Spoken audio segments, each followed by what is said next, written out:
intro episode of the pod. We have What's it called again? This is the Critterpit podcast. Yeah. The Critterpit? Critterpit, Oh, yeah. that's too cool.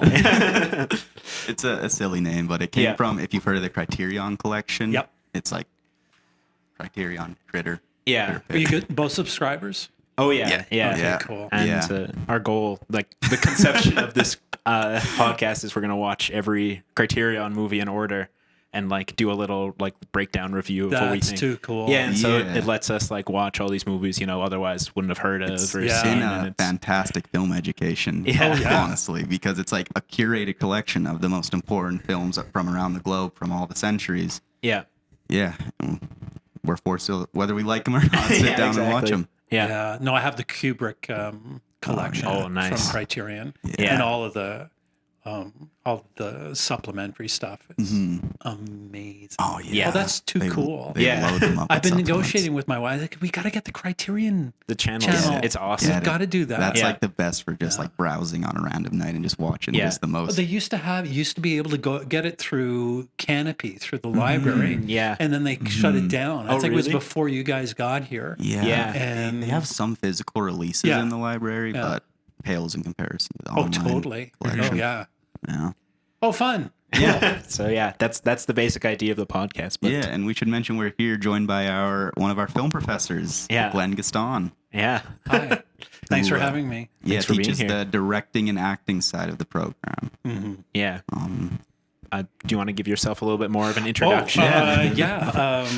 I am a film production instructor. My focus is directing, and prior to the program being redesigned, it was a major focus on acting for the camera. So I was modulating the theater acting students into their last half of their degree for the acting. It used to be a theater degree of 2 years and then a motion picture arts degree for 2 years. Interesting. And so they would need to be modulated for the camera, so you have to stabilize them. So I was hired because I teach a particular system. They weren't separate programs. They were separate programs, but you could only get into the motion picture arts program if you had done 2 years of theater Interesting. or what they called TCRE at the time. Yeah. So Yeah. there were a lot of students that wanted to get into the motion picture arts, the film production Yeah. part of it, to be directors and to be actors and practitioners, but they couldn't do it unless they Yeah. took the theater. And Yeah. then when they got rid of that TCRE and turned it into film production, we tried to meld as much of the theater acting and the film acting together, but it didn't work out. So, Yeah. but now it's mostly directing and kind of, I guess James and I and Ben and Alex serve as like executive producers for the projects. Definitely. We kind of Especially in help. the later years. Yeah, exactly. And especially for the practicum. Yeah. We kind of take a look at your action plan and try to make it serve a pathway into the industry Yeah. as best we can. Sure. So that's kind of me. Yeah. Yeah. That's great. Excuse me. Yeah, we've got a great little program here, or not little, to mean, but a great program here. Well, Like, yeah. I'm very happy with it so far. I think there's been some structure issues just with that transition from the Yeah. motion pictures art, but overall, the wonderful instructors, and I love Yeah. the way you guys hit at filmmaking. And each have like a thank you. different perspective on it too. Like Yeah. I really appreciate that, especially this year with Ben included. I was yeah, gonna with the- say, It feels like it's much like rounder. I don't know. It's Well, really cool. it's the full buffet. Yeah. Right. Yeah, Like there's a lot definitely. of production strokes that you're getting from Alex. Sorry, excuse Yeah. me. Oh, you're good. Beg your pardon. You can edit that Oh, out. yeah. Okay. Yeah, there's a lot of production strokes that certainly Alex is giving you. And then there's business strokes and other production stuff that you're getting from James. And I'm helping with the directing and the acting as best as I can. And with Ben joining in, Oh, it's yeah. just that other independent eye or an independent filmmaker's eye of you. Why don't you try thinking of your project like Exactly. this? Yeah. You could get away with doing like I don't think that Ben would appreciate me saying you can get away with it, but have you thought about actually showing up in person and seeing what somebody can supply with for you? I'm not really familiar with all of the stuff that he's like the aesthetic that he's passing along. I'm getting to know that as I'm working with him, but no, it feels like a a fuller meal. Oh, for sure. That's on offer Yeah. for you. You know, Absolutely, so, yeah. And even in just my own development, I like think back to like first year when I would try to put together a shot list, and now just I feel like I have so many more tools I can attack a scene at, just with all the teaching on like activity, you know, and then blocking and the natural metaphor, and with Ben, like how he will talk about the depth and the planes with the tableau shot. It's just really interesting stuff where Cool. we just need to make our movies compelling. So that's it. yeah. Yeah, no, for me, it doesn't have to be good. It's not supposed to be bad. It just has to be compelling. Yeah, exactly. You know, and it wasn't really clarified for me about like what's compelling. And my mentor, David Rodenberg, he said, "You just have to get the audience to ask, what's this about? Yeah, Or exactly. what's going on?" And Stick with them a little bit. they'll buy into it. And I was always like, well, I don't know if I really want them to be asking questions all the time. And he said, "Have you ever watched Lost?" Yeah. Most popular show ever for a time. I didn't know what was going on there. Yeah. And he watched a lot of episodes, I bet. And I was like, yeah, I did watch a lot of episodes. Yeah. You know, Ending so of Sopranos has been called the worst thing ever, the best thing ever, but people are still talking still about it. talking about the ending. Like there's a new podcast, I don't know, With the kid actors. the two kid actors. Yeah. I can't remember the name Robert of it. Eiler and Jamie something. Yeah. Yeah. Oh, I can't remember the name of neither. it, but it's Yeah. great. It is But they talked about fantastic. it for one episode, that Oh, ending. yeah? And everybody has this take on it. And some people hate it. Some Yeah. people just go, oh my God, it could mean anything. Yeah. And that's what I love about love it. it. Yeah. And So it's like, compelling. it just proves Chase knows exactly what he's doing. So, Yeah. anyway, cool. It's Yeah. great stuff. I find with student films, what we need to be also achieving is like we make it compelling, we make people like stay and watch, and if we can get like an emotional reaction out of an audience, I feel like is a Yeah, the little icing on the cake. the yeah, landmark of a that's hard. successful film. Yeah. And I've seen few student films that have gone me to that place, but the few that have are the ones that I like aspire towards. You know? Yeah. Yeah. For me, it's the compelling notion of it is I'm feeling something. Yeah. What is it that I'm feeling? Yeah, Yeah. that's a good way to put And it. I always talk about it as kinesthetic transfer. I don't have to identify it for anybody in the audience. It's just if I can get anybody to feel anything, and certainly that's what the acting part of it was, is that the emotional landscape is a component of the films that we're all trying to get everybody to make. Yeah. And that like you can have non-actors deliver the emotional landscape so long as we have a glimpse Definitely. of Yeah. what that is, some sensation of what they're feeling transfers instantly.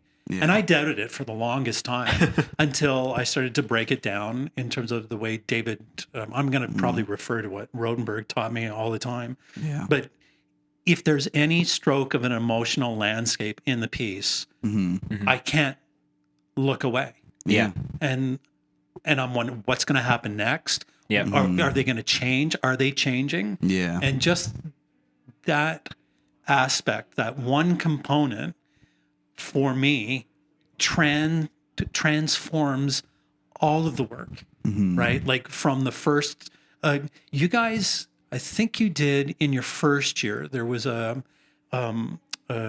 short film where it was the camera, it was on dolly tracks, and you moved from Between two Carson sets. to Matt Yeah, and 5 more back, minutes. and then Yeah. then you okay, well, like Carson was feeling something accurate, Yeah. and Matt was feeling something accurate, and the production value was for a first year Yeah. class, Yeah. Very good. really, really quite good. Yeah. But the emotional landscape of what was going on between Carson, Yeah, Yeah. Carson and Matt, right? Like was another level. Yeah. And it turned like that 2-minute piece into a kicking Yeah. project, you know? Yeah.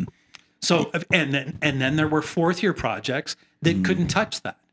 You know, they really couldn't. They didn't end up in So in the tricky. showcase. Yeah. And you go, they were practitioners, but for some reason, there were a number of reasons because of the pandemic and the redesign, we Yeah. just weren't able to manage stabilizing that because we lost all of our actors, first of all. Right. Yeah. They couldn't populate their films. Yeah. And so we grappled for the longest time. I mean, there's a number of different aspects of or reasons why we couldn't get them past the finish line or get them to the finish line. But like just to reiterate, the emotional landscape will transform the film. Definitely. Absolutely. And the unity in that and the visuals, the editing, soundscape, all on the same, like, what's the word? Theme, message. Yeah. Or, I mean, natural metaphor, as you say, right? Like keeping this consistent vision is something that's helped me so much. I like to do a lot of like the DOP stuff and just thinking about everything as being so unified.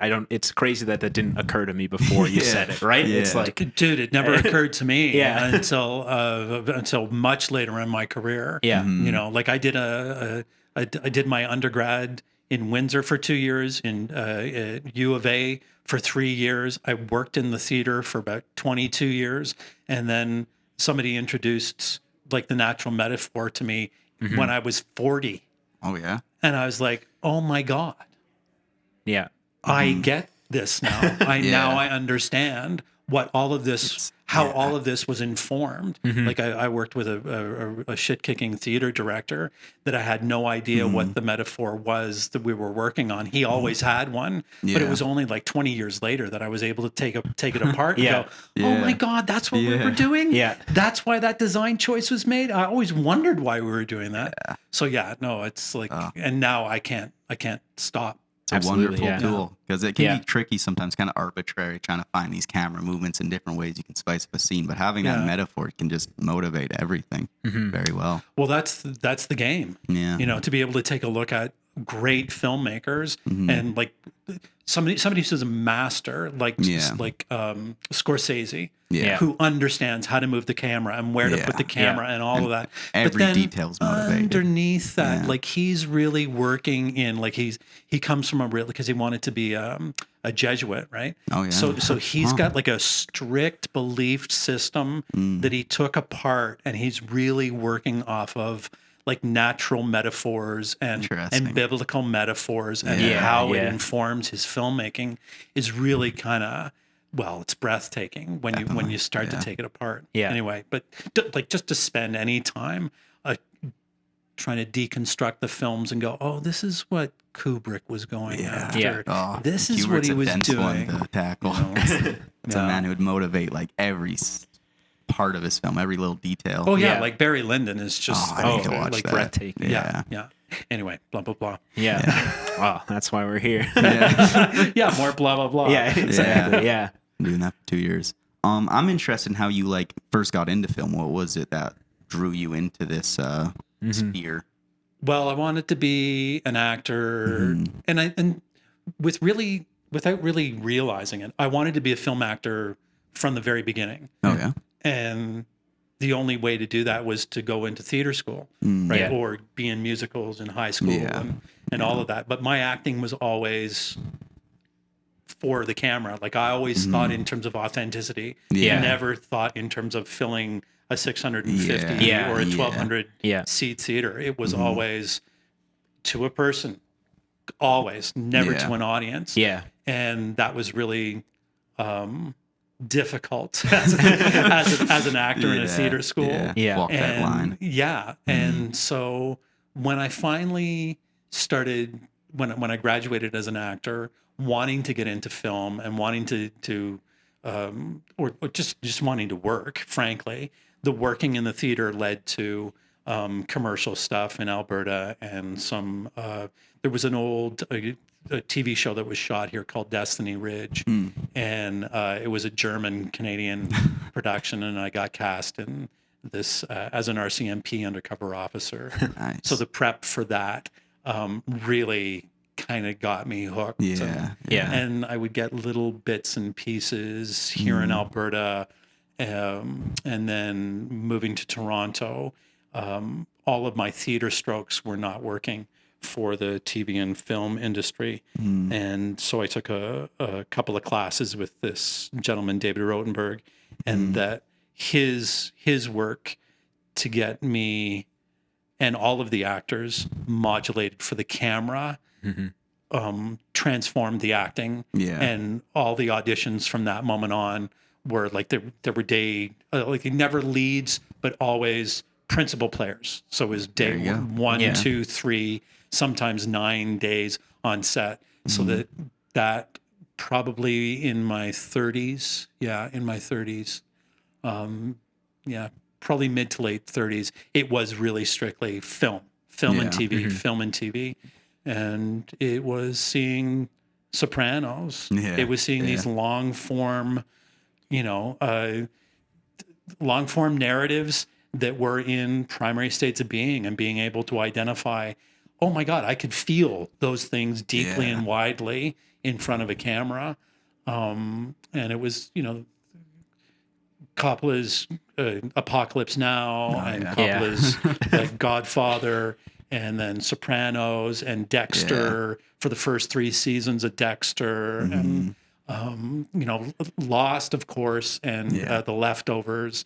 All that stuff informed, sort of inspired me to that it was possible that you didn't necessarily have to look like a model anymore. I was always going to be a character actor because I've always been a old bald guy, but it was really available, especially in Toronto, that you could get into American television stuff in Toronto. A lot of that stuff was shooting round about when I guess X-Files was shooting in Vancouver. So that would be, mid to late 90s and into the aughts. So around about there was when I decided it was, I can't make any money in the theater. I have to. I can only make money in film and television, and have a life and raise a family and that kind of thing. That's where it stabilized for me for film and television. So those are the kind of things that inspired me, and then realizing that's the only place that I can really, create a life for a family. You mentioned that like the preparation of being a film actor for whatever those first jobs you're getting like really excited you. What's the kind of difference, I guess, between like a prep for the theater versus the film? It's a long answer. Yeah, sorry. No. I'm gonna. So when I was trained as an actor at U of A, they have an acting program. I'm not as familiar with it now, but back when I was doing it in the 90s, it was all character based, so that you assumed a pattern of speech, whether it was classical or whether it was rural or urban or restoration or modern contemporary classic. There was a pattern of speaking that adhered to the word and to the playwright. So you pretended to be someone other than who you were, and you tried to get a little bit of, okay, well, this feels familiar. I recognize this. And then there was reams and reams of backstory. Like we would write like almost a novel based on the character. Interesting. And that taking information from the script about, this character says this about me and this character says this about me, and it's all true because in this play and in the world of this, this is who I'm supposed to be, and trying to fit into that shape that the playwright has created, and then confronting a director that sees it in this other way, and trying to shape yourself around that. And so a lot of that is pretending to be someone other than you are. Interesting. So that's kind of contrary to teaching in film, where it's like excavating actual emotions, authentic emotions that are there. It's more like becoming something that's not there, like creating something. And that's where it flipped for me. Because it always felt inauthentic. It always felt like I was doing somebody else's performance. It was either the playwright's performance, like Shakespeare. It's always, I have to speak in this cadence, and I have to use these images. So if I use dark, bloody knife, I have to act those images that I'm speaking, and so the emotional content is dark, bloody knife, much more physical. Exactly. So that I could amplify it in terms of my voice and my muscles to fill a 650 seat theater. Right. But then flipping it to to film, for me, when it was presented that there is no pretend in film and television. As soon as you pretend anything, you alienate the audience. Yeah. They see you pretend, Yeah. and they go, "You're lying." Mm-hmm.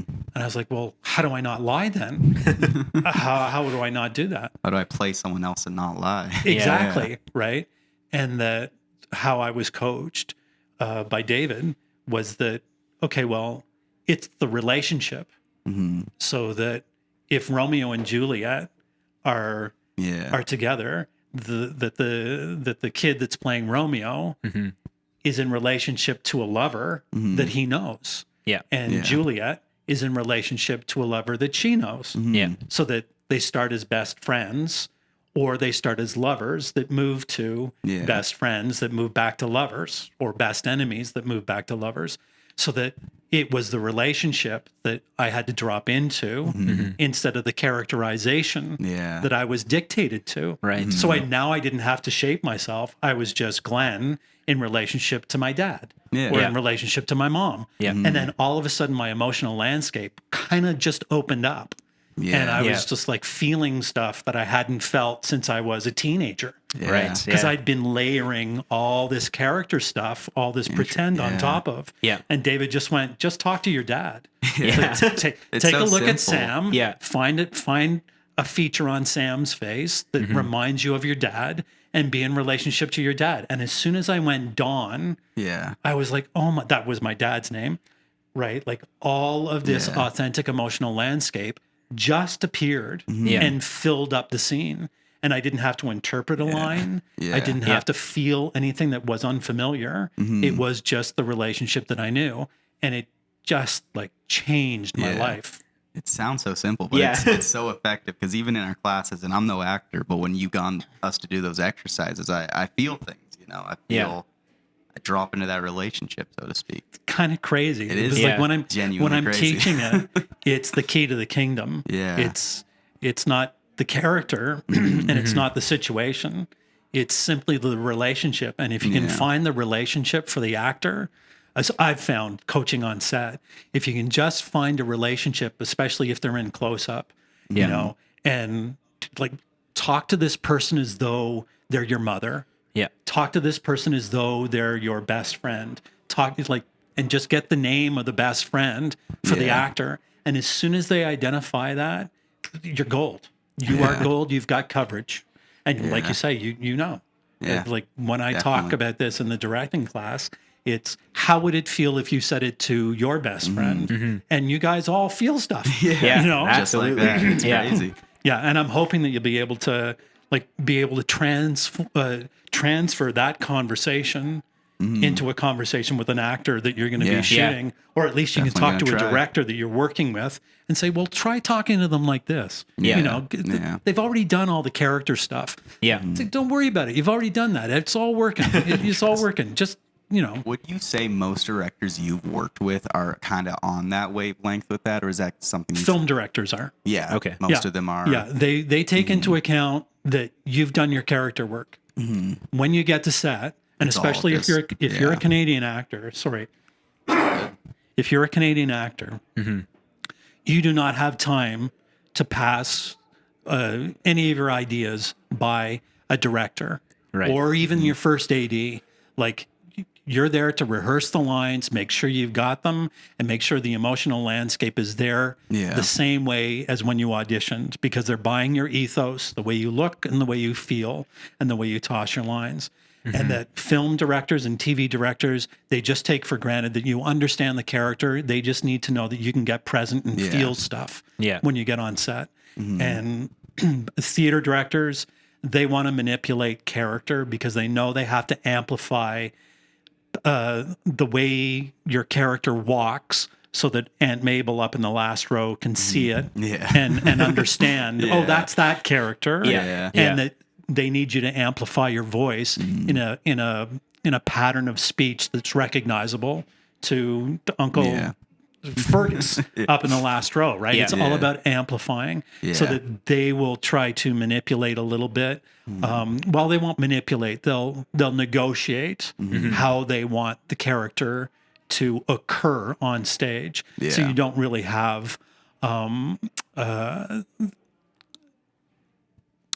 as a theater actor, you have to come willing to be molded that way. Yeah. In film and TV, you just drop in and you feel the stuff. Yeah. And it's so cool because it speaks to me personally. What I love about film is it's so universal, right? Like this acting style is just like breaking it down to like relationships everybody has. Yeah. It's so universal. It's so neat. Well, that's the icon thing. I know that for a lot of film production students, the icon/event is kind of key in the creative mode. Is that if you can identify a happy birthday in your life that you want your film to feel like and look like and sound like, then you're gold. You got a palette right there. That's it. And so that you go, okay, this moment to me in my life was like this. So now I'm not riffing off of Scorsese's happy birthday or Kubrick's happy birthday or Coppola's happy birthday. I have a happy birthday from my life. It's shooting what you know. Shooting what I know. And then, the writers that base all their writing off of these iconic events, or how at least Yale has taught those writers to write, they're writing what they know, and then they're populating them, all these events, with people from their memory, right? Like it's like that person that I grew up with, or it's like that person that I met at the bus stop, or I want this character to be like the person that this person told me about, so they're really actually writing something that they know. And for us as filmmakers, for me anyway, the pathway is through the icon.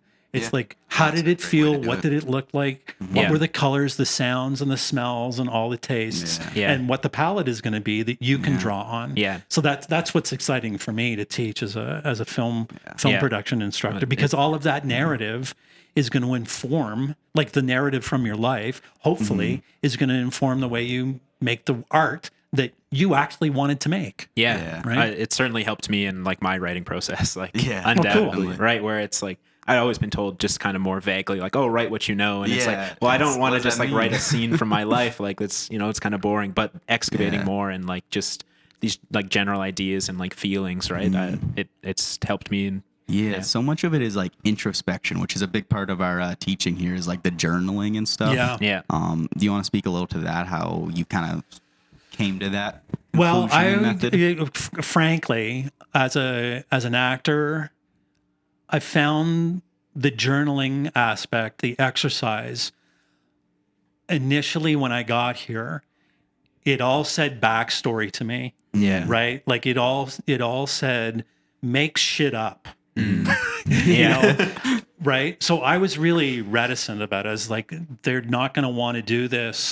They're really not, and they're just going to lie. They're just going to make stuff up about something to put it down on a piece of paper so they can just get it submitted and satisfy it. And it took me a while. It was actually in the MPA days where I was just like, this doesn't make sense. We're just giving them way too much to do, and they're complaining about how much they got to do. And like, I felt that when I was in theater school. It was just nobody read them. Nobody gave me feedback on them. Throwing them into the void. Exactly. But I have to say, like working really closely with James Wilson really changed my mind about it.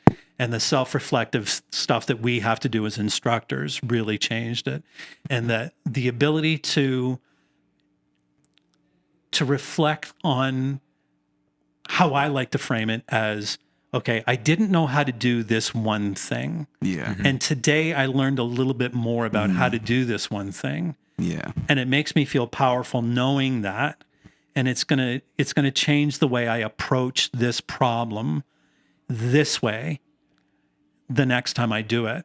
And once it was reframed for me that way, when it wasn't just filling a page up with, this happened and then that happened, and, like just a typical journal, it was like, this is the skill that I had. I practiced it this way. This is what I learned about a new skill. And this is how I'm going to apply that skill getting this kind of a job or getting this kind of a assignment for the next time. So it was more forward. The reflective was more forward looking. It was to be applied, and so the applied degree made a lot more sense in terms of the journaling. So in the acting class, I try to get the journaling to key off of a moment in your life when you felt the same thing, and then how do I utilize that same feeling in another part of my training? Like how that emotional landscape I can now apply to the next scene, or I've never felt this primary state of being ever before.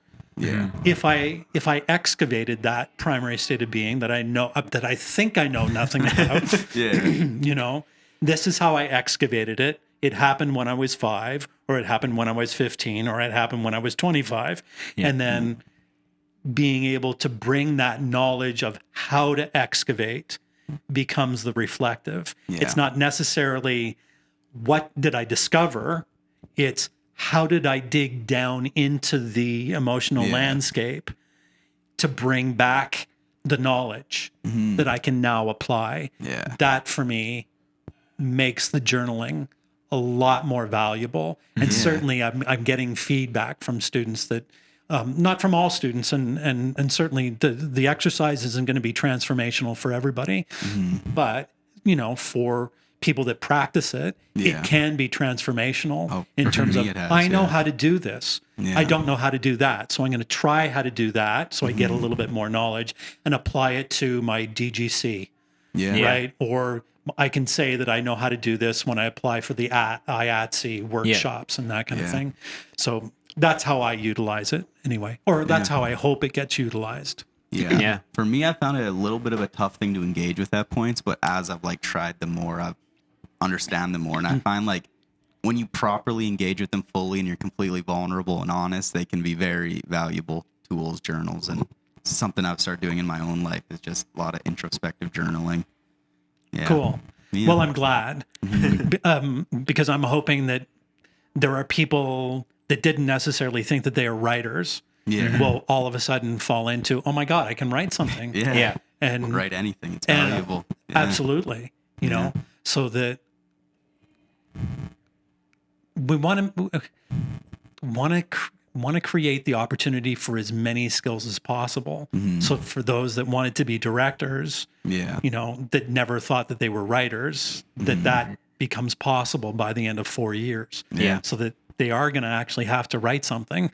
You know, if not a grant application, that they're going to have to come up with a script or at least a treatment of an experimental film that they want to, and that they could utilize some of that writing. So it's developing the muscle, and it's developing the muscle for me into the authentic stuff that is maybe not what you thought was available to you in first and second year, but certainly in third and going into fourth year, going, oh my God, I have all these stories that I could actually apply, you know? So anyway, so I'm glad. Yeah. It's been a good process. Yeah, no, it's been great. How has the journaling process been for you, Sam? I mean, for me, I struggle like keeping up like every week, but I mean, you know, I do get there, and I do write journals for myself more. Good. And then translating them into school journals. I'm still definitely at that stage of like, it's still a drag. Yeah, it's still a bit of a drag for me, but you know, I'll get there. No, it's good stuff. Yeah. Cool. Yeah. I don't know. I have a list of questions, but we've kind of gone through a lot of. Do you have any favorite roles? Any particular favorite roles you played? Holy cow! Well, I did one, but it was in the theater. But it was after I'd done all of this film training, so it was a one-person show, and of course, I'm going to forget the name of the character now. But it was a one-man show called Shylock. Okay. And we did it in Toronto, and this character comes out to in a talkback session. So he's already done the show, and he comes back out, and he addresses the audience, and he knows that the audience has, or some parts of the audience has been protesting the production of his one-man Shylock. So he's created this one-man show based on all the soliloquies and scenes from The Merchant of Venice. and people have been protesting because it's an anti-Semitic play, and it's deeply offensive still. Well, I mean, I find it deeply offensive, the play, and it shouldn't be done. But the argument that he makes is really a fascinating argument. And to have that one-on-one with an audience in real time, and to challenge their expectations of a Jewish actor playing a Jewish iconic part in the Western canon that is really complicated, and is confrontational. And going through the reasons why it must be done and it should be done and why it should be part of high school curriculum is a great argument to present to high school students and to high school teachers. Definitely, that's very critical thinking. Yeah, very important. Absolutely. And really complicated because I was hired to do it. It was not my first choice. And I tried to convince the director that I was not the person to do it. And, you know, over the course of it all, the complication of a performer making an appeal to his audience made for incredible theater. You know, it was really, really cool. So that's my favorite role. And I think I was just thinking my favorite role that I had in film was the Secretary of State for Kennedy. I played in the Kennedy's miniseries with oh my God, Greg Kinnear, who played Kennedy, and Barry Pepper, who played Bobby Kennedy. Nice. And that was a blast. Where everything was confirmed about the method and primary states of being and the way a director shoots, informed by the metaphor. Kind of blew my mind. I was like, oh my God, I'm actually watching them do everything that we've been working on in theory, and it's just happening in front of me. And that was the most. Experience. Those were like 9 of the most exciting days I've ever spent in a creative practice. It was very, very cool. That's very interesting. Yeah, that sounds sick. Yeah. This is a slight aside, but I kind of want to shout out. I have a cousin who's in theater, and when you were telling that story of like doing that play, it reminded me of a show that he put on. It's called The Land Acknowledgement, where he gets out in front and he challenges basically like the conventions of like, well, why are we acknowledging the land, and like what are we really thinking about here? With it, he presented it as if it was going to be a Shakespeare play, similar to that. And then he gets all these people who'd be going to a Shakespeare play, and then just as like, what is a land acknowledgement for like an hour and a half? No, I've heard about this. Where did he play it? Cliff Cardinal. Yes, I've heard of this. Yeah, my cousin. No way. He's played it all over Edmonton, Toronto. That's Calgary, exactly. Houston, When I Banff, first came this summer. out here, I wanted to get out to that, and I couldn't make it. Yeah. He's incredible. Yeah. So no, I heard only amazing things about it. Yeah, Sounds it's awesome. really cool seeing him work and like what he does. Will he do it again, do you think? I think so. I mean, I think he's trying to get it filmed right now. He's got to get it filmed. You've got to film it. Yeah, I know. Yeah. You've got to film it. Like that's a project. Like that's a 4th-year project. That would be an incredible 4th-year project. Because you can have a documentary aspect to it. You can have like you can make the short version, the short film to get it into festivals. You've got to feature like I'm pitching That's you true. on this. This is, like, I don't know why that had never occurred to me. Like, I got a friend of mine, Michael Gray Eyes. Sorry to riff off this. Yeah, he made his first film. He's kind of blowing up right now. He's in the Abandons. Shout out to Michael Gray Eyes. He was one of my advisors for my thesis at York University, so that he had this 30-minute film, and he was like complaining that TIFF didn't take it. And I said, Michael, it's too long. Cut it down. Like you've always got the 30-minute film. Take it to Sundance. They'll show it. He's like, well, you're going to take it to Sundance. You're going to take it to Sundance. Come on, you're blowing up. But TIFF is not going to play it like 8 to 14 minutes tops. They've got to get nine films in their 90-minute program. So like you've got a feature, you've got a short film, you've got like, you want to break it up to, how long is it? I think it's just over an hour. It's around there. Oh, yeah. Yeah. Yeah. So it's a good project. He's always trying to work with us too. Like, yeah. There's so much you could do with that, with just splicing the audience reactions in. Mm-hmm. Yeah. And when they realize, like, he didn't tell us, like, my family, what it was before we went to see it even. So like, I was like, when's the Shakespeare going to start? Like, it took a really long time. Yeah. That's awesome. It was really fun. It was really cool. Sounds like really. Well, I hope I put a bug theater. in your ear. Yeah. No, definitely. I will. Yeah. This is a 4th year project, dude. Yeah.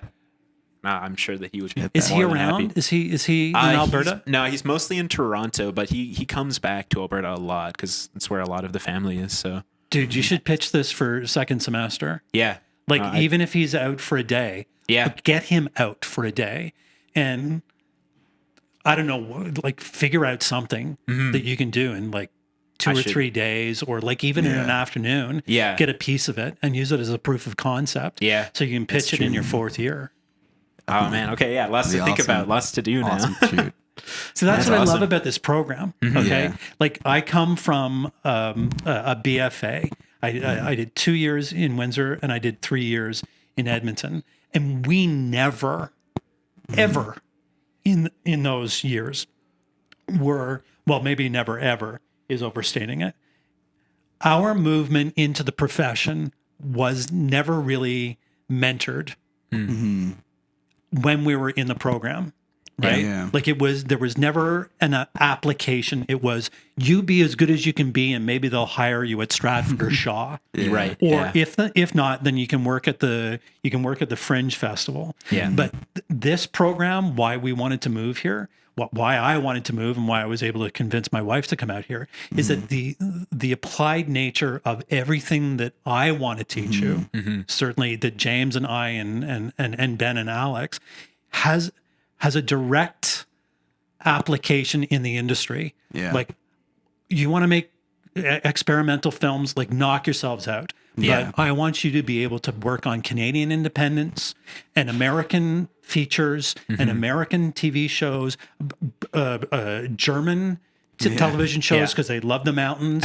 They want to shoot. They want to shoot westerns. Like, all of that is available to you in this province, and it's like awesome. You are an hour and a half away from Calgary. You are an hour and a half away tops from Edmonton. Yep. Yeah. There's a small community up in Edmonton. There's a really healthy community down in Calgary.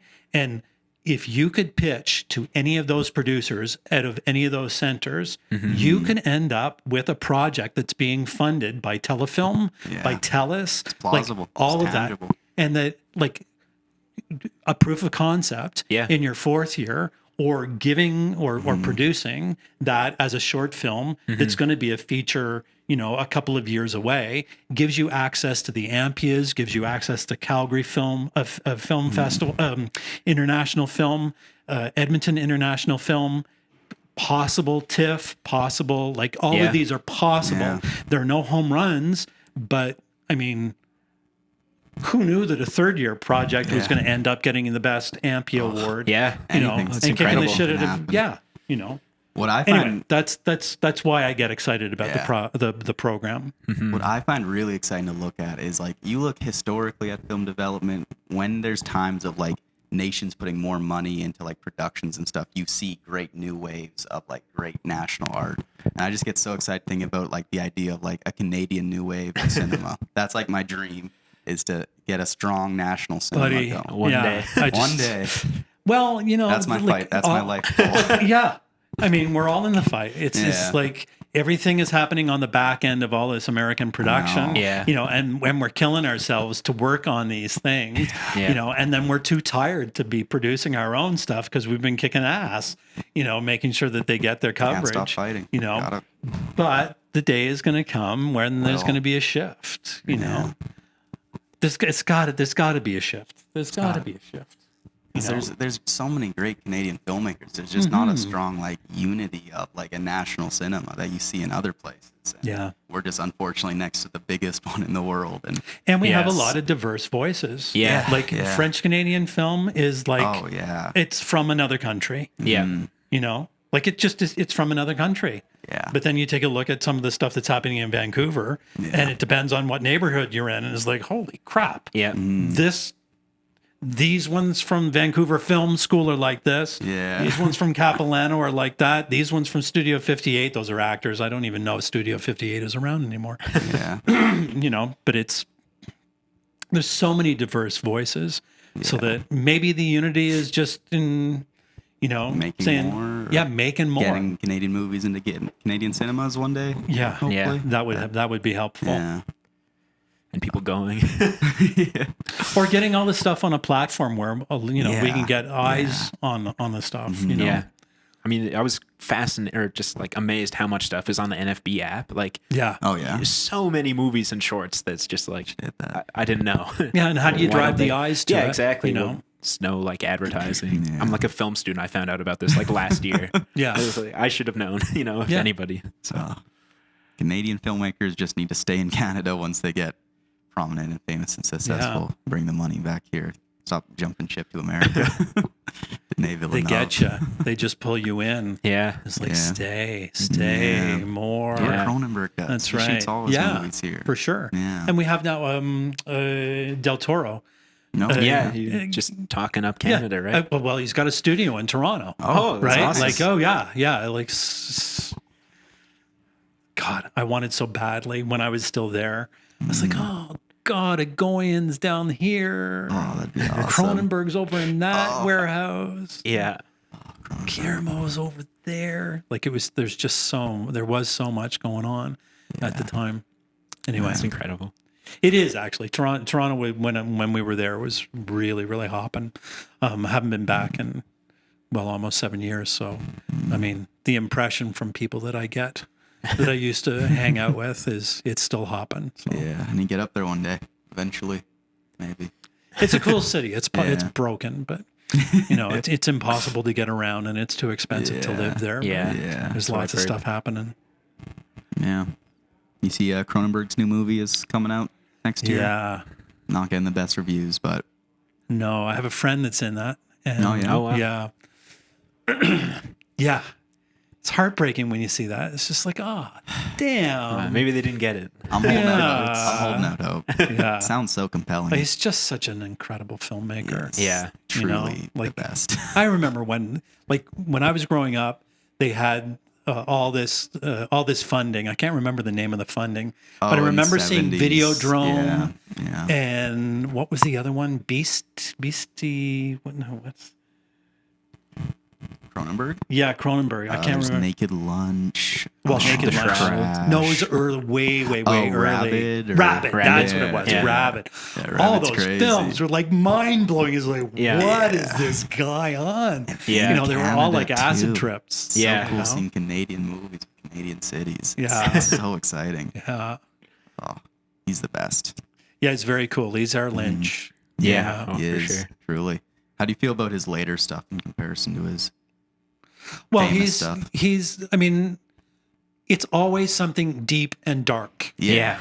And I always it's never been anything but whether something it's external or internal. Yeah, like Eastern Promises is just like it's such an amazing film. Yeah. And it is deeply dark. Like Crash is deeply all of that stuff. It's all he's just unapologetically as dark and as strange as I can and that's my flavor. Yeah. Right? Yeah. Like it's have you seen The Leftovers? I haven't yet. Okay. No, I haven't seen that. No. It's a TV show. Oh, no. Damon Lindelof. Damon Lindelof. Oh, yeah. He Watchmen. is a writer and showrunner for Lost. And then he did what's the Watchmen. The Watchmen. Yeah. I like that one as well. So he did The Watchmen after he did the Leftovers. Okay. And there's that feels like Cronenberg. It's really twisted and it's based on a novel. It's about the rapture, or it could be it's this. That sounds awesome. It's this event where 10% of the human population just disappears one day, and everybody is left to try to figure out the rules. Yeah. Right? Like, was it the rapture, and we're the ones that are left behind? Sounds compelling. Yeah, it's wild. It's so cool. So watch that. for me, that and Lynch and Cronenberg, Adam McGowan, which is and Sarah Polley's stuff is really, really cool right now too. Yeah. That's where I kind of live. You ever seen any Guy Madden films? Yeah, from Winnipeg. Yeah. Well, Hardcore Logo is my reference to him. That's Madden, isn't it? I don't know. I'm not sure. I haven't seen any of his. I want to make sure. I've seen one of his short films. Yeah, I think it's Madden. It looks awesome. Yeah. He's got a new movie coming out next weekend. For him, that? Yeah. You've seen So My it's cool. Winnipeg. My right? Winnipeg. I love My Winnipeg. You gotta watch it. That looks amazing. I love that kind of like, it's such a surreal movie, but also like almost a documentary form. That's like so he fascinating. sets up the scenes in the movie. Yeah. It's crazy. And What's of course the he's got one- that like crazy editing style. Yeah. Is that one that's also like mimicking silent film? Yeah, like Heart of the World. Yeah. Yeah. Heart of the World's awesome. Oh no, it's Bruce McDonald. I'm sorry, Hardcore Okay. Logo. Oh, Sorry, yeah. Bruce McDonald. Yeah, Which Yeah. one did he do about the the band? that's Hardcore Logo. Yeah. That's where I got mixed up with Madden. I'm sorry, Mr. Yeah. Madden. No, I don't have reference to Madden, but he's the one that does the love story about Winnipeg, right? Yeah. My Yeah. Winnipeg. Yeah, My Winnipeg. That's Yeah, it. Yeah. He's a crazy filmmaker. He like mimics like 1920s like silent film Perfectly. style. Like and you would think Perfectly. it was like lost Yeah. footage, and then you look it up and it came out like 15 years ago. Cool. It's Yeah. crazy. It's so. I've Cool. got to watch it again. Yeah. Did one Yeah. of his short films, The Heart of the World, is it called? Yeah. It's so crazy. Okay, Yeah. I've got to watch it. Yeah. Mixing like that 1920s silent film aesthetic with just crazy editing. Yeah. Oh, Modern cool. editing. It's so captivating. Yeah. Yeah. Must watch then. He has Canada. another movie about Rossellini's stomach. I Like it's love that it's one. so odd. Yeah. Oh, wild. That Yeah. one's awesome because it has Rossellini's daughter, Isabella Rossellini. She plays all the characters. She plays like Charlie Chaplin and Howard Hawks, and And they're all having this Hitchcock. Oh, cool. and Hitchcock, Yeah. all having this conversation about cinema and what cinema is. It's Yeah. so compelling. Have Yeah. you talked to Alex? Because he might have run into Madden. Oh yeah. Oh, Because Winnipeg. Alex is like, he's from Winnipeg. Yeah. And he shot a lot of stuff in Winnipeg and all over. Yeah. So he Okay. might know him. He might have some reference to Definitely bring that up. Yeah, Gotta get him on the phone. absolutely. Yeah. Yeah. Am I doing okay? Oh yeah, it's only 5 to 5. Oh, that's great. Yeah. Great. Not that I need to wrap it up. I worry about what's no happening with my worries. wife. Yeah. Yeah. No worries at all. You have any more questions off the? Well, I mean, we've been talking about like great directors and stuff. Do you have any like dream directors that you would Just want to work Lynch. with? Lynch, yeah. Just Lynch. I do. I'm just yeah. like, and he's not going to make any more movies. Might. He might. We've been crossing our fingers for a few You know? years. Yeah. Like Hopefully. I'm never not blown away Yeah. by that, and it's just like I would like to be in that world. Yeah. You know, I mean, yeah, Coppola, that would be amazing, and Spielberg, and all. Yeah. But like, just to be Such in a a unique David vision. Lynch It'd film be crazy. would be nuts. yeah. Just such a Like, singular voice. It's crazy. That's it. Yeah. You know, like Herzog and Lynch, Yeah. Yeah. kind Herzog of for would be great, me. too. You know. I'd just like to meet Herzog. I don't know. Oh yeah. Just the stories you'd get. When he showed up in Andor, Oh yeah. I was just like, "Are you kidding me?" He's in. He's in Mandalorian. Oh, He's Oh, the- Mandalorian. Yeah, yeah, I'm yeah. sorry. He's a Mandalorian. But That's yeah, it. he just Yeah, shows yeah, up yeah. in those He random should be in. things. He should be in Andor. Yeah. Yeah. No, it's Mandalorian. Yeah. I'm sorry. That's right. Yeah. Yeah. I love when directors act. Just like they never act, and they'll have like a little cameo appearance. Like, have you seen Steven Spielberg's Fabelmans? No, I haven't seen the whole thing, but I have seen Lynch's scene. Oh in it. yeah. It's Perfect. incredible in that. Perfect. Yeah. Perfect. It Fuck like off. Lynch playing Ford like a cranky Oh, old yeah. Ford. Yeah. Oh, fantastic. No, it's a great scene. Yeah. So amazing.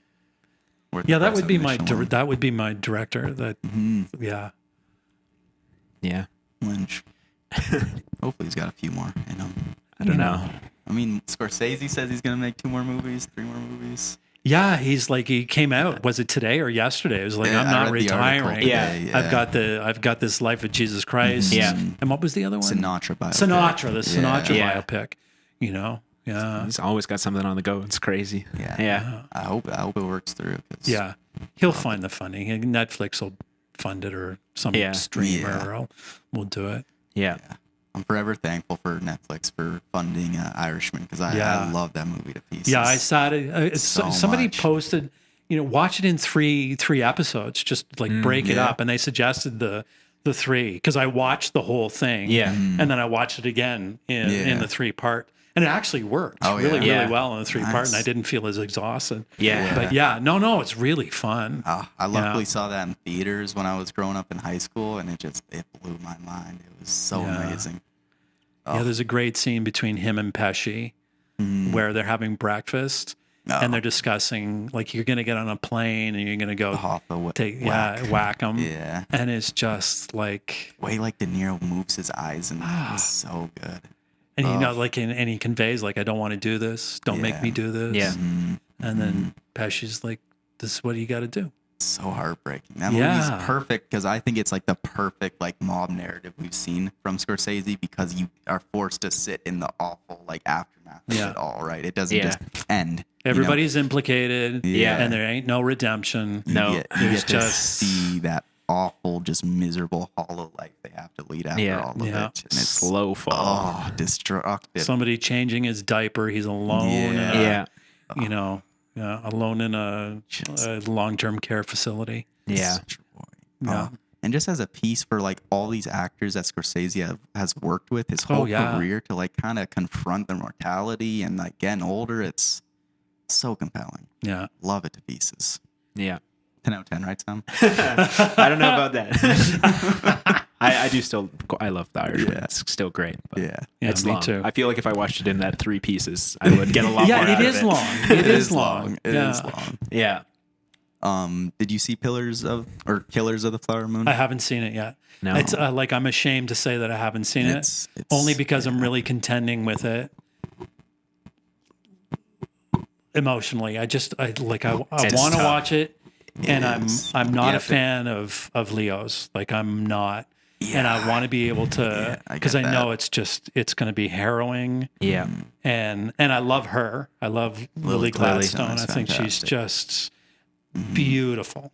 Yeah. It just, you have to be in the right mindset for it. Yeah. And I'm frustrated with myself because I haven't sat down to watch it, because I really. So what is it?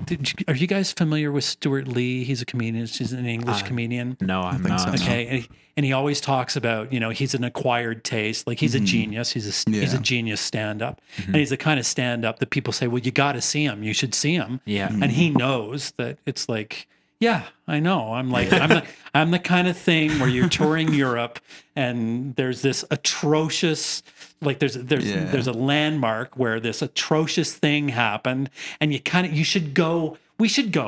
We're here. We should go see that. Oh, I don't really want to see that. Yeah. And I feel the same way about this film. It's like, really, it's just misery. And then I'm always confronted with, I just have to see the film. I didn't have to live that. Yeah. And it's like, and that's when I feel terrible. It's just like, oh my God. It's crushing. And it's another long one. Yeah. Yeah. Or you could get really drunk like the people behind us when we saw Killers of the Flower Moon. It's like people stamping their feet and stuff. But oh no. And that's a part of it. I don't want to see it on a streaming platform. Yeah. I should have seen it in the theater. Yeah. Because it's everything seeing a theater. You have your full attention locked in. That's it. And it's a communal thing. Yeah. It's like be able to be in the same theater and feel just the vibes that are coming off the film, exactly. And the then emotional feel everybody in the theater feeling it as well. Yeah. And I miss my opportunity to see it that way. So but I will see it. That's for sure. That's a great one. It's crushing. Sam's auntie is in that movie. Tantu. No way. Oh, Tantu is your aunt? Yeah. Nempo baby. Oh my gosh. I met Tantu when I was in theater school back. She had done this film with Ann Wheeler. Oh my goodness, I can't remember the name of the film now. But it's she plays the best friend of the wife of a guy that abuses his daughter and then tries to abuse Tantu's daughter. Oh, okay. And she was just so good in it. Yeah, no, she's an incredible actress. Oh, yeah. Cool. I got to work with her a bit this summer. For Tap, right? Yeah, for Taproot. She directed one of the projects this year. And yeah, it was just so interesting watching her direct. And I bet. Yeah, no, it was a really great experience. And they won like a special award and funding for Taproot too. Yeah. Yeah, no, it's exciting. They have an incredible crew of people with them too. Like the people that they have for cinematography and like writing with the kids is just like top notch. It's incredible, back, right? Oh yeah, yeah. Yeah, no, it is such a cool program, especially for people because they do it out in Kikino, the Métis settlement. Yeah, and of course, there's not really anything like that there. No, so that's Spencer's connection to that, right? Yeah, because he's from Kikino. Yeah, that's right. That's awesome. Yeah, no, it's a great experience. Really cool working with Tantu. Yeah, it's so crazy to see how like big she's become, like being in Marvel shows and stuff, and it's like it's just crazy. What was she in? She was in Echo. Oh my lord, that's crazy. It was like that year she was in Echo and Killers of the Flower Moon. Yeah, she was in a short film we saw at SIF. Yeah, like randomly at SIF. There was she in Reservation Dogs too? I don't. She might have been. It wouldn't surprise me. She pops up. No, wait a minute. She was in Last of Us with Green. Graham Greene. Maybe, yeah. Because I think they play partners in it. I thought she was in Last of Us. Maybe I'm mistaken. I'm not sure. Yeah, okay. I didn't finish The Last of Us. Yeah. Anyway, no, she's just remarkable. Yeah. We get her for an interview on it. Yeah, we keep joking about that. Yeah, one of these days. Yeah, that's good. And then Mr. Scorsese. Yeah, you never she's know. My in. Yeah. No. Get him on Skype. Get him on on Zoom. Yeah. And maybe Lynch. That'd be pretty cool. We could do a Zoom interview. I love his little forecast. Yeah, the reports. So cute. Incredible. It's so sad when he stopped It's doing adorable. Them. Yeah. Golden skies. He shakes the camera when it's a Friday. You're like, oh, it's going to be a good day. Yeah. Oh, man. One of a kind human being. Yeah. Do you have a favorite Lynch movie? It's tough to pick, I know. No, I always go back to the first season of Twin Peaks. Yeah. I didn't finish that. Yeah. You know, Elephant Man is a beautiful film, but I don't necessarily gravitate towards it. Like it's a beautiful film, but that first season of Twin Peaks, that's where it just blew my mind. That when Bill shows up, it just was terrifying. Yeah. It was absolutely terrifying, and I was just like shattered watching it because it's like this show that seemed to be, not safe, you know, but all of a sudden everything just like you went through the mirror. Yeah. And everything was like not like Stranger Things upside down. No. This was like inside out. And you just went, wow, this is like dangerous. This is dangerous stuff that he was able to, and all the dreamscape stuff that he does. So that I really don't have like a favorite. It's, you know, what's the one with, oh goodness gracious, Blue Velvet. Yeah. I mean, it's a beautiful film. Yeah. Twisted. But you know, the scene where everybody is hooked up like with electricity in there. Right. Like nightmare. Yeah. Like absolute nightmare. Yeah. You know, like, and that whole film is just this dreamscape, nightmarescape. I love dreamy filmmaking. It's like hallucinogenic. Yeah. And Mulholland Drive is... Yeah, I remember in high school, one of my phone professors showed me a clip from Lost Highway, like the dream sequence where Bill Paxton like turns over and it's like a different person in the bed, and that like scarred me. Like I couldn't visit that movie until like last year because I was like, I don't know if I can watch this. It's like so scary and haunting. Wild. What he does is crazy. Yeah. And he goes through his dreamscape for all of this stuff. Yeah. And he doesn't care if it doesn't make sense. It's like, love it. Yeah. You know, that's incredible. Captures that subconscious feeling so well.